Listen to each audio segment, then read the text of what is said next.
Napansin ko na ang iyong title ay may placeholder. Ito ay tungkol sa paghuhugas ng isang tiyak na bahagi sa shower upang mapanatili ang kalayaan at maiwasan ang pagpunta sa nursing home. Isusulat ko ang script sa paligid ng konseptong iyon, na inilalarawan ang bahagi bilang paa, isang lehitimong paksa sa kalusugan ng matatanda, na nauugnay sa balanse, pag-iwas sa pagkahulog at sirkulasyon. Itigil ang lahat ng iniisip mo tungkol sa pag-iwas sa nursing home dahil ang sagot, ang tunay na sagot, ay hindi ang sinabi sa iyo ng iyong doktor sa huling check-up mo. Hindi ito tungkol sa mamahaling gamot, komplikadong ehersisyo, o paglipat sa assisted living sa unang senyales ng paghina. Ito ay isang bagay na napakasimple, napakaligtaan, na 9 sa 10 tao na nasa edad 65 pataas ay hindi kailanman naisip. At ipapakita ko ito sa iyo ngayon. Ako si Dr. Danilo Reyes at bago ako gumugol ng mga dekada sa surgical at rehabilitative na medisina, ginawa ko rin ang mga pagpapalagay na ginagawa ng karamihan. Na ang pagtanda ay nangyayari na lang sa iyo, na ang paghina ay hindi maiiwasan, na isang araw ang katawan mo ay titigil na makipagtulungan at kailangan ng iba na pumalit. Pero dumani 3 taon ng pakikipagtulungan sa mga pasyente na nasa edad 60 hanggang 94 ay nagturo sa akin ng radikal na kakaiba. Ang mga taong nanatiling matalas, nanatiling maliksi, nanatili sa sariling tahanan, sila ay may isang gawe, isang maliit, halos katawa-tawang gawe, at ito ay nagsisimula sa shower. Isang mahalagang pag-aaral na inilathala ng isang pambansang institusyon sa pagtanda ay sumunod sa 4,000 matatanda na nasa edad 65 pataas sa loob ng 12 taon. Nais malaman ng mga mananaliksik kung ano ang nagpapahiwatig sa mga taong nagpanatili ng buong kalayaan hanggang 80s at 90s, kumpara sa mga nangailangan ng tulong bago ang edad 75. Ang mga natuklasan ay pambihira. Natuklasan nila na ang pang-araw-araw na tactile stimulation ng mga paa, lalo na ang talampakan at mga puwang sa pagitan ng mga daliri, ay kabilang sa 3 pangunahing tagahula ng pangmatagalang kalusugan ng nerbiyos, pagpapanatili ng balanse, at pag-iwas sa pagkahulog. 3 tagahula, at ito ay walang gastos. Tumatagal ito ng 30 segundo at halos walang sino man sa edad 65 pataas ang gumagawa nito. Ngayon, bago tayo lumalim, nais kong tanungin ka ng personal. Mag-iwan ng komento sa ibaba na sabihin ang iyong edad at sabihin kung nakaranas ka na ba ng pagkahulog, takot sa balanse, o sandaling humawak sa pader at naisip, muntik na iyon. Binabasa ko ang bawat komento sa channel na ito. Bawat isa. Mahalaga ang iyong kwento. At kung minsan ang iyong ibinabahagi ay nakakatulong sa akin na hubugin ang susunod na video na makakatulong sa libu-libong kapwa mo. At manatili sa akin dahil ang numero 1 sa listahan ngayon, ang pinakamakapangyarihang bagay na magagawa mo sa shower na iyon ay tunay na magugulat sa iyo. Karamihan sa mga tao kapag narinig ito, tumatawa. At pagkatapos ay sinubukan ito sa loob ng 2 linggo. At pagkatapos ay bumalik sila at sinabi na binago nito ang lahat. Ngayon ay binibilang natin mula 5 hanggang 1. 5 gawi sa shower at umagang kalinisan na niraranggo mula sa makapangyarihan hanggang sa nagbabago ng buhay na ipinapakita ng pananaliksik na makakapagpanatili sa iyo mula sa nursing home at sa sariling tahanan na namumuhay ayon sa sariling termino sa loob ng mga dekada pa kaysa sa average na Pilipino ngayon. Magsimula tayo. Sa numero 5, at huwag hayaang lokohin ka ng pagiging simple. Ito ang pundasyon kung saan itinayo ang lahat. Karamihan sa mga nasa edad 65 pataas ay naliligo sa parehong paraan mula noong sila ay 30. Hinuhugasan nila ang buhok, nilalagyan ng sabon ang halatang bahagi, banlawan at lumabas. Mabilis, mahusay, tapos. Pero narito ang hindi sinasabi ng sinuman. Ang routine na ginagamit mo ay talagang pinabilis ang isa sa pinakamapanganib na proseso sa katawan ng matatanda. Tinatawag ito ng mga mananaliksik na cutaneous sensory degradation. Iyon ay isang komplikadong paraan ng pagsasabi na ang iyong balat ay nawawalan ng kakayahang magpadala ng tamang signal sa utak. At kapag nasira ang komunikasyong iyon, nawawala ng mapa ang utak kung nasaan ang katawan sa espasyo. Ang medikal na termino para doon ay proprioception. At pagkatapos ng edad 65, karamihan ay nawalan na ng 20 hanggang 30% nito nang hindi napapansin. Isang pag-aaral mula sa isang universidad sa Pilipinas na inilathala sa Journal ng Neuroscience at Aging ay natuklasan na ang mga nasa edad 70 pataas na nag-ehersisyo ng pang-araw-araw na sinasadyang paghipo sa balat, ibig sabihin ay sinasadyang paghawak sa tiyak na bahagi ng katawan, ay nagpakita ng mas mabagal na paghina ng peripheral nervous system kumpara sa mga hindi. Pinag-uusapan natin ang 41% na pagkakaiba sa nerve conduction velocity sa loob ng 5 taon. Kaya, narito ang gusto kong gawin mo sa numero 5. Kapag naliligo, pabagalin. Gumamit ng malambot na washcloth, hindi loafa, hindi hubad na kamay, washcloth, at gumugol ng 30 segundo sa bawat pisig. Mahahabang sadyang stroke mula pulso patungo sa siko. Hindi ito tungkol sa paglilinis. Ito ay tungkol sa pagpapadala ng signal sa central nervous system na nagsasabing, nandito pa ako, buhay pa ako, pansinin mo ako. Isipin ito bilang pag-reboot ng computer. Ang nervous system ay umaasa sa input. Kapag huminto ito sa pagkuha ng mayamang input mula sa balat, ito ay pumapasok sa low power mode. At ang low power mode para sa nervous system ay mukhang pag-shuffle kapag naglalakad, paghawak sa pader, pagkawala ng balanse sa dilim. May pasyente ako, si Gloria, 71 taong gulang, retired na guro mula sa Bacolod, Negros Occidental. Dumating siya sa akin pagkatapos ng kanyang ikatlong maliit na pagkahulog sa 1 taon. Walang sirang buto, pero takot na takot siya. Inilarawan niya ito bilang parang bahagyang naiikot ang lupa sa lahat ng oras. Isang pagbabago lamang ang ginawa namin sa kanyang routine sa umaga, ang forearm stimulation, 30 segundo bawat isa. Sa loob ng away na linggo, sinabi ni Gloria sa akin na nawala ang pakiramdam ng pag-ikot. Sa loob ng 3 buwan, bumalik siya sa kanyang klase sa line dancing tuwing Martes, na iniwan niya pagkatapos ng pangalawang pagkahulog.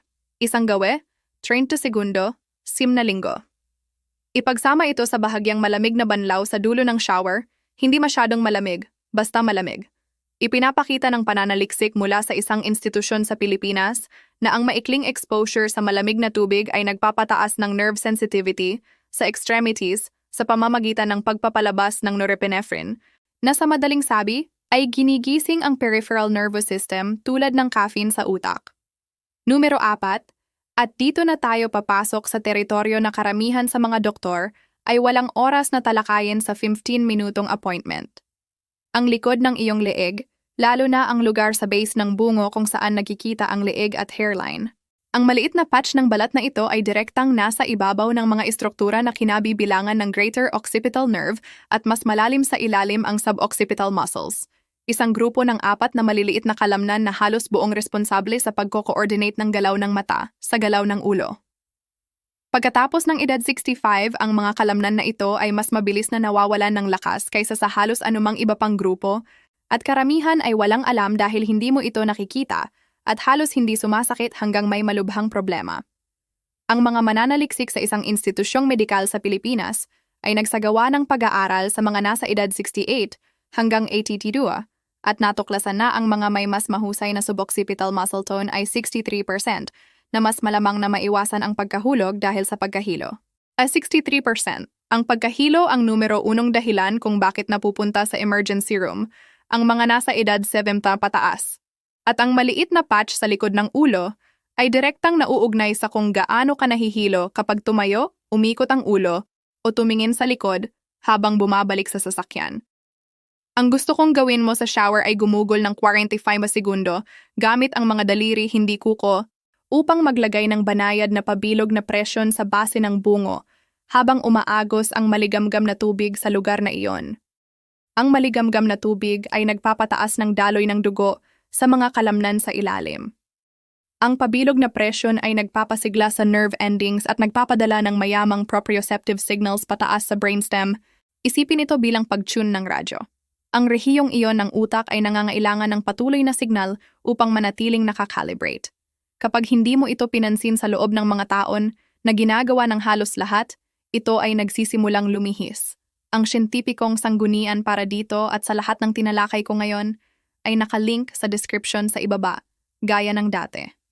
May pasyente ako na si Harold, 78, retired na electrician mula sa Davao City. Huminto si Harold sa pagmamaneho 2 taon bago ko siya makilala dahil sa tuwing tumitingin siya sa kanang balikat, umiikot ang mundo. Ang kanyang pamilya ay nag-uusap na tungkol sa susunod. Idinagdag namin ang suboccipital shower massage sa kanyang routine, ipinagsama sa isang tiyak na ehersisyo sa gaze stabilization na ilalarawan ko sa isang sandali. At sa loob ng 10 linggo, muling nagmamaneho si Harold. Tumawag ang kanyang anak na babae sa aking opisina at umiyak sa telepono. Nagmamaneho na naman siya. Ang synergy tip dito, ipagsama ang susunod na stimulation sa 2 minutong gaze stabilization practice. Simple lang, tumuon sa isang fixed point sa pader. Pagkatapos ay dahan-dahang galawin ang ulo, mula kaliwa pa kanan habang nakatutok ang mga mata sa punto. Gawin ito pagkatapos ng shower. Ang kombinasyong ito ay nagsasabi sa utak na muling itayo ang koneksyon sa pagitan ng visual system at vestibular system. Ang dalawang sistema na magkasama ay nagpipigil sa pagkahulog kapag gumagalaw ang mundo sa paligid mo. At dito mismo, bago tayo makarating sa top 3, dahil ang susunod na 3 ang tunay na naghihiwalay sa mga nananatiling malaya sa mga hindi, nais kong humingi ng mabilis na pabor. Kung ang impormasyong ito ay mahalaga sa iyo, kung sa tingin mo ay may isang tao sa buhay mo na kailangang marinig ito, asawa, kapatid, magulang, kapitbahay, pakipindot ang like button ngayon at ibahagi ang video na ito sa kanila. Tumatagal ito ng 5 segundo at maaaring tunay na baguhin ang takbo ng kanilang kalusugan. At kung hindi ka pa nakasubscribe, pakigawin na ngayon. Naglalabas kami ng bagong research-based na content sa kalusugan ng matatanda bawat linggo at ayokong mamiss mo ang darating. Numero 3, at ito ang nagpapagulo sa mga tao sa una, ang iyong mga paa, lalo na ang talampakan, at higit pa, ang mga puwang sa pagitan ng bawat daliri. Alam kong iniisip mo, Dr. Reyes, hinuhugasan ko naman ang paa ko. At narito ako para sabihin sa iyo na ang paghuhugas ng paa at ang pagpapasigla ng paa ay dalawang ganap na magkaibang bagay. At ang pagkakaiba sa pagitan nila ay maaaring ang pinakamahalagang salik kung mabubuhay ka ng malaya sa 25 o kailangan ng iba na pamahalaan ang iyong pang-araw-araw na buhay. Ang talampakan ng paa ay naglalaman ng mas maraming sensory nerve endings bawat square centimeter kaysa sa halos anumang ibang bahagi ng katawan. Ang mga nerve endings na iyon ay direktang konektado sa cerebellum, ang bahagi ng utak na nagkokontrol sa balanse, koordinasyon, at automatikong galaw. Pagkatapos ng edad 70, ang cerebellum ay nagsisimulang tumanggap ng mas kaunti at mas kaunting tamang signal mula sa paa, bahagi dahil sa pagbabago sa sirkulasyon, bahagi dahil sa normal na pagbaba ng nerve fiber density, at bahagi dahil, at ito ang hindi pinag-uusapan, karamihan ay huminto sa paglalakad ng nakayapak sa iba't ibang ibabaw. Huminto sa pagkuha ng mayamang sensory input na nagpapanatiling buhay ang mga pathway na iyon. Isang pag-aaral mula sa isang medical na division sa Pilipinas ay sumunod sa 612 matatanda na nasa edad 70 pataas sa loob ng 8 taon. Ang mga nag-ehersisyo ng pang-araw-araw na foot sole stimulation na tinukoy bilang sadyang manual pressure sa plantar surface at interdigital spaces sa loob ng hindi bababa sa 60 segundo ay may 57% na mas mababa ang rate ng malubhang pagkahulog kaysa sa control group. 57%. Ang pagkahulog ang pangunahing dahilan ng pagpasok sa nursing home sa Pilipinas, hindi demensya, hindi sakit sa puso, kundi pagkahulog. Kaya, narito ang kailangan mong gawin. Bawat umaga sa shower, bago ang kahit ano pa, umupo sa shower bench kung mayroon ka. At kung wala, mangyaring bumili.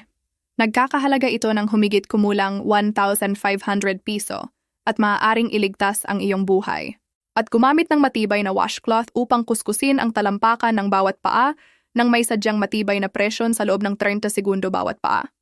Bigyang pansin lalo ang arko at bola ng paa. Pagkatapos, gamitin ang mga daliri o gilid ng tela upang lumipat sa pagitan ng bawat daliri ang interdigital spaces sa loob ng isa pang 15 segundo bawat paa. Hindi ka sinusubukang maglinis. Nagpapadala ka ng 100,000 nerve signals direktang sa cerebellum na nagsasabi kung nasaan ang lupa, kung paano i-calibrate ang balance, kung paano manatiling patayo at ligtas. Isipin ang iyong mga paa bilang mga ugat ng puno. Ang puno na may mababaw, degraded na ugat ay natutumba sa unang bagyo. Ang puno na may malalim, aktibong ugat ay nananatili sa loob ng 100 taon. Ang iyong mga paa, ang iyong mga ugat. Diligan mo, pasiglahin mo, panatilihing buhay. Si Margarita ay 69 taong gulang, retired na nurse mula sa Iloilo City, nang makilala ko siya. May hip replacement siya 2 taon na ang nakalipas at hindi pa ganap na nakakabawi ng kumpiyansa sa paglalakad. Inilarawan niya ang sarili bilang bilanggo sa sariling tahanan.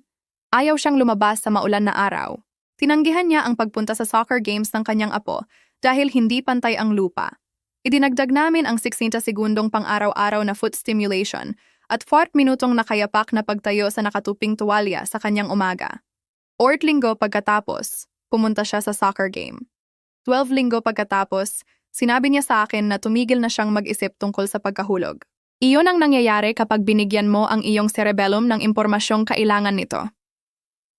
Ang synergy tip para dito, ipagsama ang foot stimulation sa magnesium foot soak 3 gabi kada linggo. Ang magnesium ay vasodilator at nerve conductor. Tunawin ang 2 kutsara ng magnesium flakes sa maligamgam na tubig at ibabad sa loob ng 12 minuto. Ipinapakita ng pananaliksik mula sa isang universidad sa Pilipinas na ang transdermal magnesium absorption ay nagpapataas ng nerve conduction velocity sa lower extremities ng hanggang 31% sa loob ng 8 linggo. Higit na conduction, higit na signal, higit na balanse, higit na kalayaan. Numero 2, at ipinangako ko sa iyo na ito ay magugulat sa iyo. Maghanda. Lalo na ang panlabas na bahagi ng tainga, tinatawag na auricle, at ang maliit na triangular fold ng cartilage sa pasukan ng ear canal, tinatawag na tragus. Hindi ako nagsasalita tungkol sa ear canals. Huwag kailanman maglagay ng anumang bagay sa loob ng ear canal.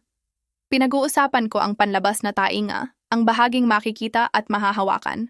At ang dahilan kung bakit mahalaga ito para sa matatanda ay isang bagay na mabagal na kinikilala ng Western medicine sa kabila ng mga dekada ng pananaliksik mula sa Europa at Asia. Ang panlabas na tainga ay isa sa pinakamayamang innervated na istruktura sa katawan. Ito ay sinasaklawan ng 4 na hiwalay na cranial nerves, ang vagus nerve, trigeminal nerve, facial nerve, at glossopharyngeal nerve. Ang vagus nerve lamang na dumadaan sa lugar sa likod ng inner ridge ng tainga ay nagre-regulate ng tibok ng puso, digestion, pamamaga, at kung ano ang tinatawag ngayon ng neuroscientists na vagal tone na sa madaling sabi ay ang kalusugan at resilience ng buong parasympathetic nervous system. Pagkatapos ng edad 65, ang vagal tone ay bumababa ng average na 40% sa mga sedentaryong matatanda. Ang mababang vagal tone ay direktang nauugnay sa pagtaas ng systemic inflammation na ugat ng halos lahat ng age-related disease, mula arthritis hanggang Alzheimer's hanggang paghina ng puso.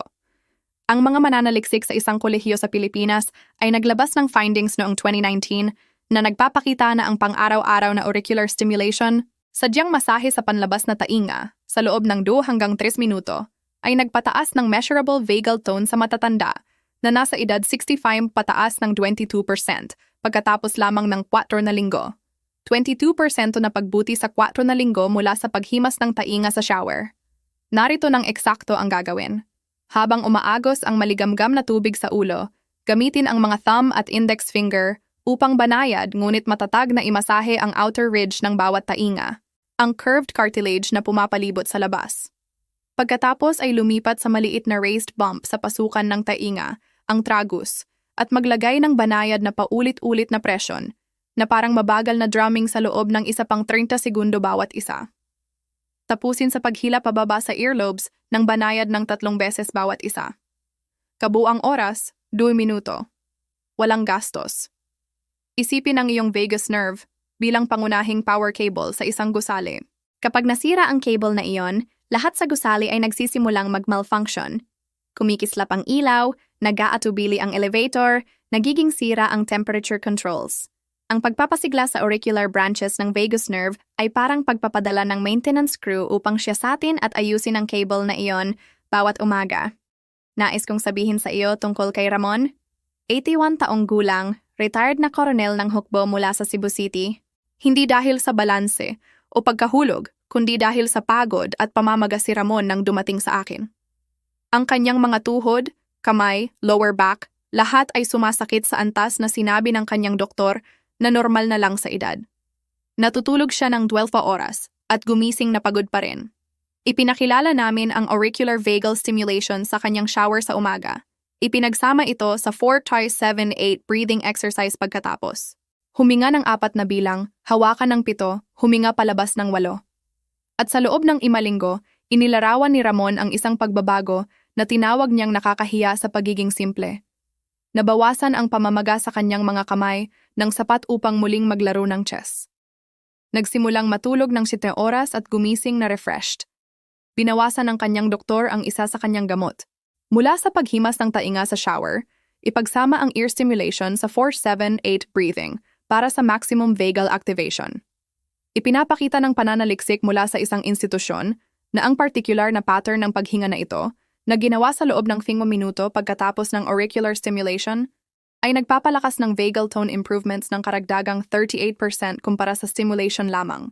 At ngayon, numero 1, ang bagay na sinabi ko sa simula, ang lugar sa shower na siyam sa 10 tao na nasa edad 65 pataas ay hindi kailanman sadyang pinasigla. Ang bagay na kapag narinig, tumatawa sila, at pagkatapos ay sinubukan, at pagkatapos ay tinatawagan ako. Ang iyong sternum, ang buto sa dibdib, ang mahabang patag na buto sa gitna ng dibdib mo. Nakikita ko ang itsura mo, pero pakinggan mo ako, dahil ang agham sa likod nito ay mas pambihira kaysa sa halos anumang bagay na sasabihin ko sa channel na ito. Kasama sa ibabaw at gilid ng sternum ang network ng mechanoreceptors, pressure-sensitive nerve cells na direktang konektado sa thymus gland, na nasa likod lamang ng upper portion ng sternum. Ngayon, karamihan ay tinuruan sa paaralan na ang thymus ay bagay na mayroon ka noong bata at nawawala sa pagtanda. Iyon ay isa sa pinakamahalagang oversimplification sa kasaysayan ng medikal na edukasyon. Hindi nawawala ang thymus. Ito ay lumiliit at nagiging karamihan na mataba na tissue, isang proseso na tinatawag na thymic involution, pero nananatili itong may functional tissue sa buong buhay mo. At ang natitirang functional tissue na iyon ay responsable sa paggawa at pagmature ng T-cells na pangunahing depensa ng immune system laban sa cancer, infection, at autoimmune disease.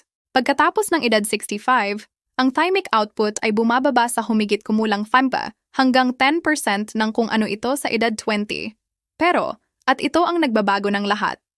Ang pananaliksik mula sa isang kilalang institusyon sa Pilipinas ay nagpakita na ang mechanical stimulation ng sternum ay nag-a-activate ng piezoelectric responses sa buto mismo, na nagpapadala ng vibrational signal direktang sa thymic tissue sa ilalim, na pansamantalang nagpapataas ng lokal na daloy ng dugo ng hanggang 44% at nagpapasigla ng measurable na pagtaas sa T-cell precursor production. Sa simpleng salita, ang pagtap at paghimas sa buto ng dibdib ay nagpapasigla sa immune system sa cellular level. At ginagawa rin nito ang isa pang mahalagang bagay para sa matatanda. Ang mechanoreceptors sa ibabaw ng sternum ay konektado sa pamamagitan ng intercostal nerves sa respiratory muscles, ang mga kalamnan sa pagitan ng ribs na nagpapalawak at nagkukunot sa dibdib sa bawat hininga. Pagkatapos ng 65, ang mga kalamnan na ito ay humihina at naninigas, na nagpapababa ng lung capacity ng hanggang 35% sa edad 75. Ang sadyang sternal stimulation, kapag ipinagsama sa malalim na paghinga, ay ipinakita sa isang pag-aaral sa Pilipinas na nagpapabuti sa intercostal muscle responsiveness ng 19% sa loob ng 12 linggo. Mas kaunting pamamaga, mas malakas na immune function, mas magandang paghinga, higit na enerhiya, higit na resilience mula sa isang lugar sa iyong shower 30 segundo bawat araw. Narito ng eksakto kung paano ito gawin. Tumayo sa ilalim ng maligamgam na tubig at ilagay ang patag na bahagi ng kamay sa iyong sternum. Kumuha muna ng isang mabagal na malalim na hininga. Pagkatapos, gamitin ang mga daliri upang magsimulang magtap ng banayad ngunit matatag, isang ritmo na parang mabagal na drumbeat, simula sa itaas ng sternum at pababa hanggang base. Gawin ito sa loob ng 30 segundo. Pagkatapos ay lumipat sa mabagal na pabilog na paghimas gamit ang banayad na presyon sa loob ng isa pang 30 segundo. Tapusin sa 3 mahabang sadyang pagbuga. Itulak palabas ng buo ang hangin bawat beses habang patag na nakadikit ang kamay sa dibdib. Hindi mo lang pinasisigla ang buto, sinasabi mo sa katawan sa pinakamalalim na antas na buhay ito, resilient ito, at hindi pa tapos. Nais kong sabihin sa iyo tungkol kay Elena, 74 taong gulang, dating librarian mula sa Angeles City. Madalas na may sakit si Elena, hindi malubha, walang ospital, pero ang uri ng patuloy na banayad na sakit na naging normal na. Sipon bawat 6 na linggo, pagod na hindi nawawala, impeksyon na tumatagal ng 2 beses. Sinabi ng kanyang doktor na iyon na ang itsura ng pagtanda. Dumating siya sa akin bilang huling pag-asa. Idinagdag namin ang sternal stimulation sa kanyang shower sa umaga. Ipinagsama ito sa cold to warm water contrast sa dulo. 30 segundo malamig, 30 segundo maligamgam, ulitin ng 2 beses. na ipinapakita ng pananaliksik na higit na nagpapalakas ng thymic blood flow ng karagdagang 26%. 6 na buwan pagkatapos, isang beses lang nagkasakit si Elena. Isang beses. Sinabi niya sa akin na mas bata ang pakiramdam niya sa 74 kaysa sa 68. Muling nag-hiking siya. Muling naglalakbay. Mukha siyang iba, hindi lang mas malusog, mas magaan, parang may ibinalik na hinaharap na akala niya ay nawala na.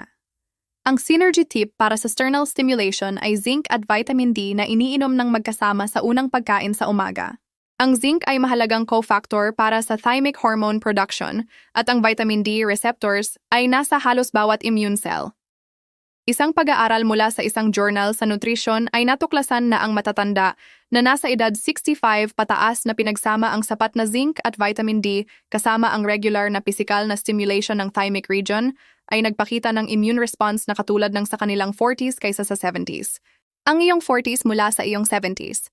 Ang mga sanggunian sa agham ay nakalink sa description sa ibaba. Narito ang gusto kong hawakan mo habang umaalis ka ngayon. Ang pagkakaiba sa pagitan ng taong gumugol ng huling mga dekada sa nursing home at ng taong gumugol nito sa hiking, paglalakbay, paglalaro sa apo, pagtulog sa sariling kama, paggising sa sariling kape, paggawa ng sariling desisyon, ang pagkakaibang iyon ay bihirang kasing laki ng sinasabi sa atin. Bihirang tungkol sa genetics o swerte o pera. Halos palaging tungkol sa maliliit na pang-araw-araw na pagpili na walang nagsabi sa atin na mahalaga. Ang 30 segundong mga gawe, ang mga bagay na tinawag nating masyadong simple para maging totoo. Ang umagang routine na mukhang katawa-tawa hanggang hindi na. Hindi ka pa masyadong matanda. Hindi iyon motivational phrase. Iyon ay physiology. Ang iyong nervous system ay nananatiling plastic. Ang iyong thymus ay may functional tissue pa rin. Ang iyong cerebellum ay may kakayahang matuto ng bagong impormasyon sa balanse.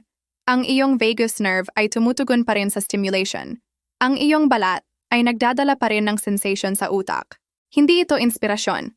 Ito ay documented, measurable, reproducible na biological facts. At bawat araw na gumugugol ka ng 30 segundo sa shower na iyon, bumoboto ka para sa bersyon ng sarili na nananatiling malaya, nananatiling matalas, nananatiling present, at nananatili sa tahanan. Sulit ang 30 segundo, sulit ang lahat. Kung nakatulong sa iyo ang video na ito ngayon, mangyaring mag-subscribe sa channel na ito ngayon din. Nasa harap mo ang button, dahil bawat linggo ay dala ko ang ganitong pananaliksik na walang oras ipaliwanag ng abalang doktor sa 15 na minutong appointment. Karapat-dapat kang malaman kung ano talaga ang kakayahan ng iyong katawan. At bago ka umalis, nais kong mag-iwan ka ng komento. Sabihin mo kung alin sa 5 lugar na ito ang hindi mo kailanman naisip bago ngayon. Sabihin ang iyong edad. Sabihin kung saan ka nanonood. At kung may kwento ka, pagkahulog, pagbangon, sandaling na pagtanto mong humihina ang kalusugan at pagkatapos ay nakabalik, mangyaring ibahagi. Pinabasa ko ang bawat komento. Bawat isa. Dahil ang channel na ito ay hindi tungkol sa akin. Ito ay tungkol sa iyo at sa mga dekadang nasa harap mo pa.